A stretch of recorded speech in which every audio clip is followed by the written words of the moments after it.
Hubo algunos problemas en la documentación, algunas irregularidades que se pudieron detectar en la documentación del vuelo charter, lo que finalmente deriva en que se pudiera haber encontrado toda esta cantidad de oro en estas maletas, oro trasladado desde Bolivia hacia Dubái, vuelo charter.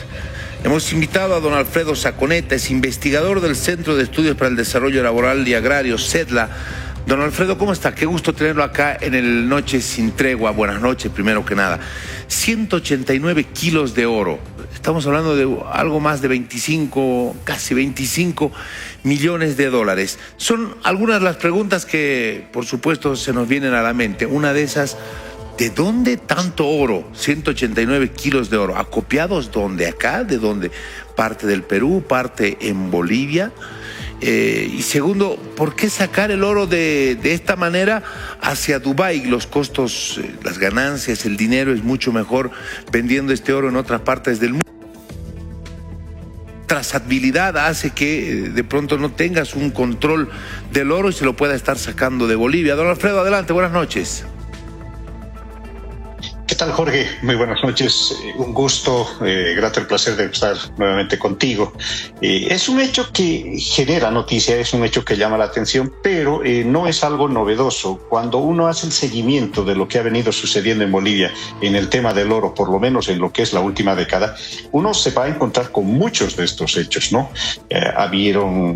Ya se han dado casos donde se han incautado oro, se pretendía ser exportado por aeropuertos, por aviones, gente involucrada.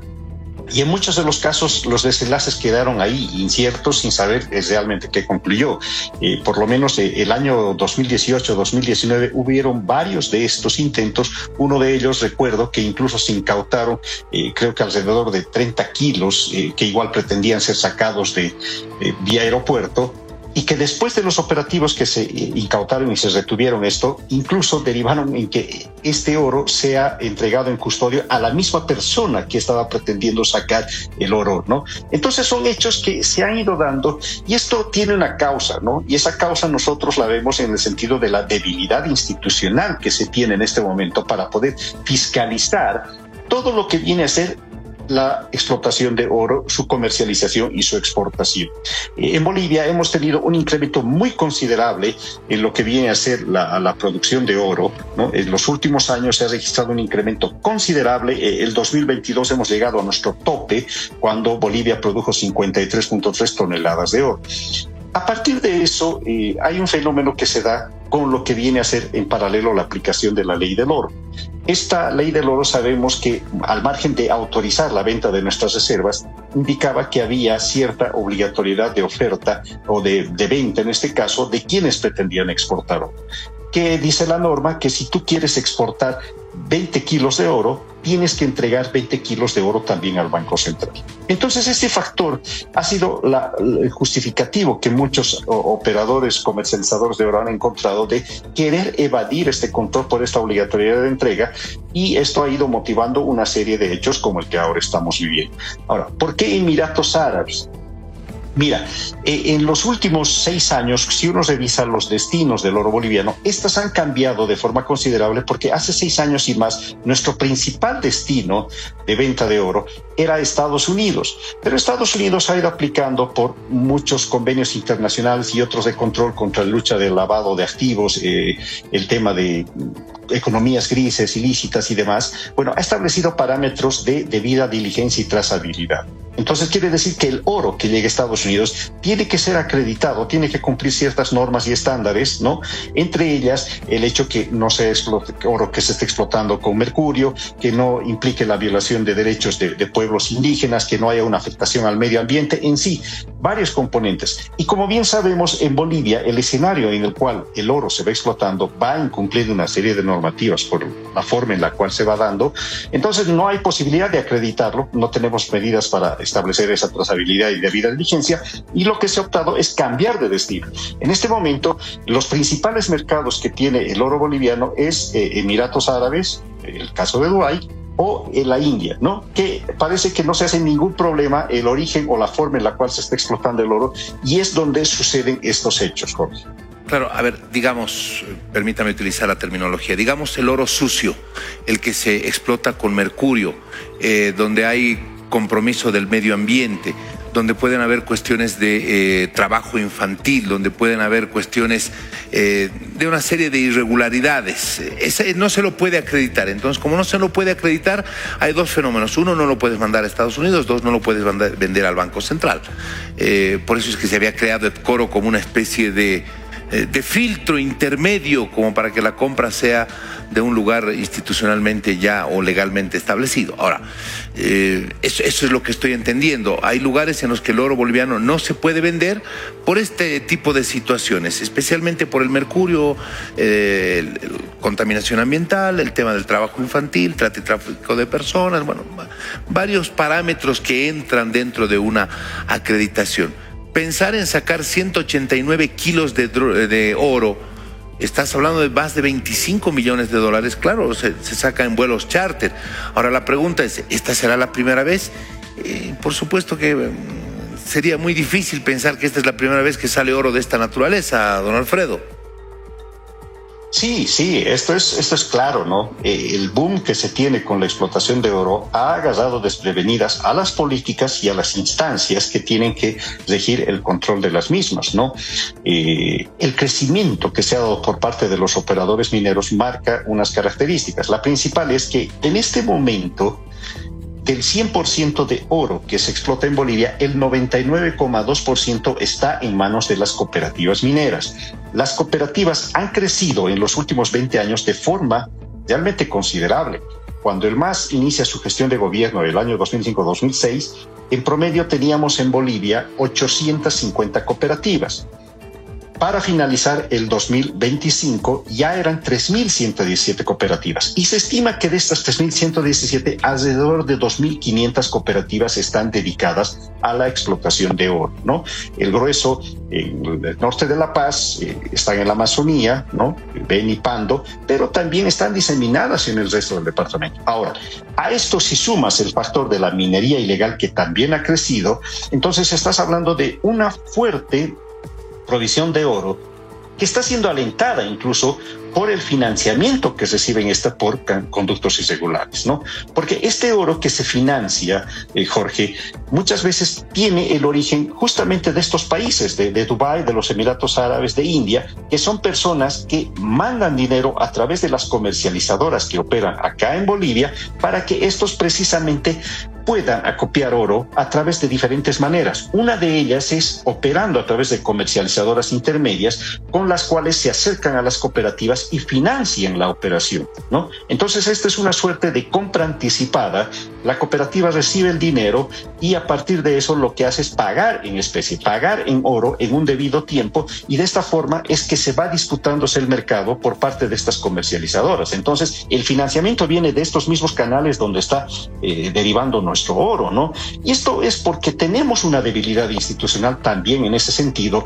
El FOFIN, que es el Fondo de Financiamiento Minero, ha sido incapaz de poder atender la demanda de las cooperativas mineras por las exigencias que se establecen, ¿no? Entonces muchas cooperativas optan por no vincularse con el FOFIN, la vía formal de financiar las operaciones, y lo que hacen es recurrir a estos canales para poder garantizar su financiamiento y con ellas operar. Entonces el pago, claro, es en oro y existe una gran oferta que se está dando en el país. Ahora, tú mencionabas EPCORO. EPCORO ha sido claramente un fracaso, ¿no? En medio de muchos escándalos de corrupción, y esto porque no se ha comprendido precisamente el tema de lo que viene a ser cómo se está desarrollando el mercado del oro en Bolivia, ¿no?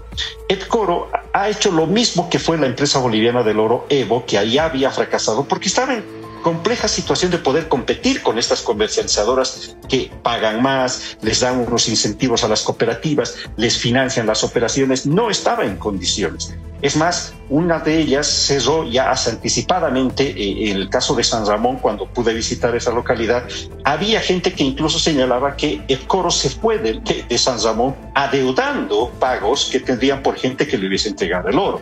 Pero además las condicionalidades y otras las hacían que no podía competir con esto. Entonces, Entonces, hay una debilidad institucional y hasta ahora el gobierno de lo que fue el MAS y el gobierno actual no está terminando de comprender esta dinámica que va reproduciéndose al interior de lo que es la explotación de oro. Don Alfredo, ¿no se ha entendido cómo se está manejando este mercado? No se logra comprender cómo es que se está manejando esto.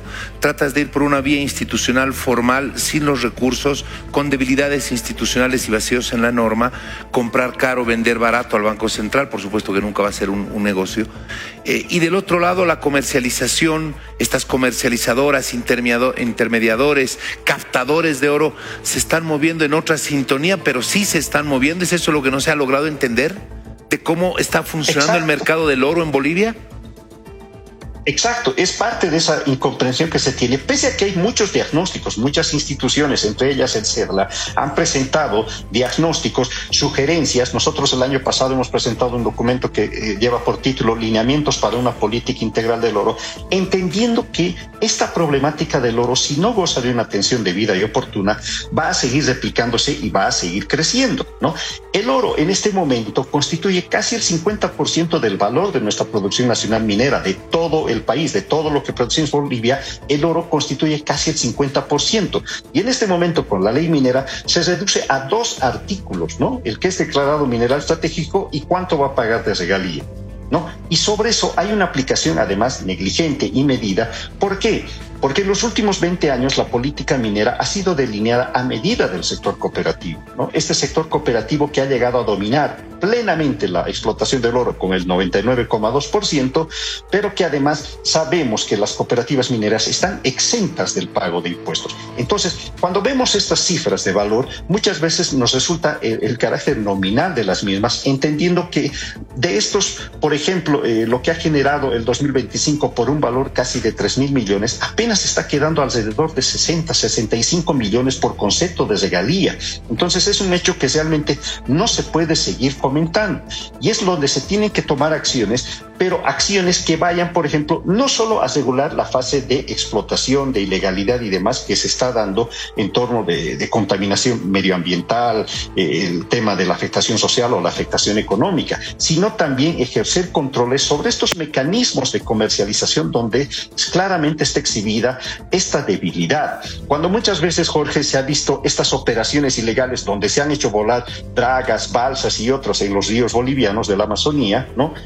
Muchas veces se piensa que eso es efectivo para la lucha contra la minería ilegal. Y ese es un graso error, porque estás atacando a algo insignificante en comparación de todo lo que tienes. La pregunta es, ¿por qué no se ataca a las comercializadoras, a quienes compran este oro y hacen precisamente este tráfico para poder exportarlo, para poder sacarlo del país sin cumplir los reglamentos que te exige, ¿no? Yo creo que el control también tiene que ejercerse de forma muy sostenida a la comercialización como tal de minerales. ¿Comercializadoras o captadores? Es como que le estamos dando un rótulo, ¿no?, un poquito más legal, ¿no? Más formal. Pero los captadores o acopiadores de este oro, por ejemplo, de estos 189 kilos, 25 millones de dólares, ahí no se iba a pagar un peso de regalía. Eso es contrario, sacarlo así como lo estaban sacando porque hubo problemas en la declaración. Eso no iba a quedar absolutamente nada para el país. O sea, sí hay captadores, quiero decir, en Bolivia. Yo creo que hay de los dos, o sea, las comercializadoras operan a través de las captadoras. Mira, ¿cómo es el flujo, por lo menos en lo que nosotros nos hemos hecho aproximaciones en este tema de investigaciones? El tema es que aquí está un financiador externo que paga a una gran comercializadora, una grande acá, y esta grande opera a través de medianas, y estas medianas operan a través de pequeños, que son los rescatadores, ¿no?, que van a captar, que es el primer eslabón donde se produce precisamente esta evasión tributaria, porque este captador de oro, se dirige a diferentes municipios a rescatar el oro que van produciendo y de que después lo centraliza, y muchas veces no lo hace en el municipio de origen, sino va a otro y se registra como tal, esto utilizando los papeles de alguna otra cooperativa. Entonces ahí ya se está procediendo con una evasión del municipio y es afectado por el concepto de regalía. En algunos casos, estos rescatadores se desplazan de un punto de La Paz a un punto de Beni. Entonces ya hay una evasión también de la regalía departamental. Y todo esto se junta y se declara como si fuera producido en cierta zona. Entonces ya ahí se ha perdido completamente el rastro de lo que realmente se está explotando en esta zona.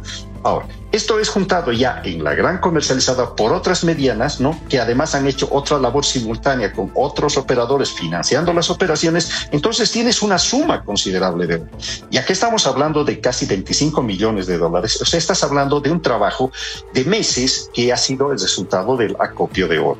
Pero esto va a continuar si es que no se toman las medidas necesarias, entre ellas ejercer controles, pero con una normativa clara que te permita realmente cumplir lo que dice la norma, ¿no? El cumplimiento, también fortaleciendo a las instituciones como el Senarecom, que es la más disminuida en este caso, porque esa exportación tendría que acreditar el formulario 02, que es de la comercialización interna, y el 03, con el cual se pretendía exportar. Ahí tendrán que hacer las autoridades las que establezcan esto.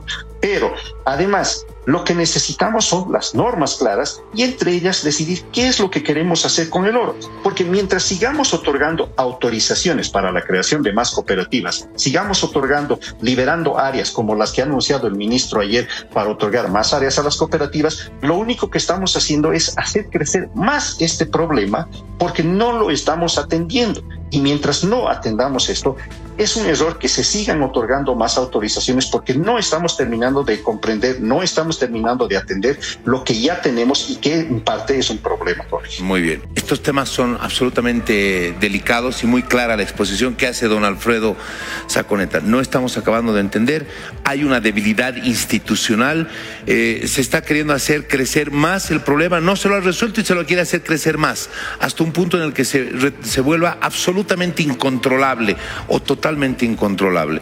Es una especie de estructura piramidal la que nos describe don Alfredo Saconeta del CEDLA.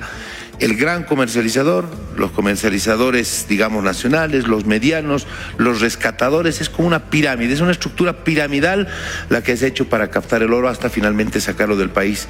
En este caso, el rumbo era Dubái. Don Alfredo, muchas gracias por compartir en parte lo que ha trabajado el CEDLA en estos minutitos que lo hemos tenido acá en el programa para entender que este problema es mucho más complejo, que este problema es muy difícil y que hay que encararlo, pero de una forma con más seriedad, con normativa y con instituciones más fuertes.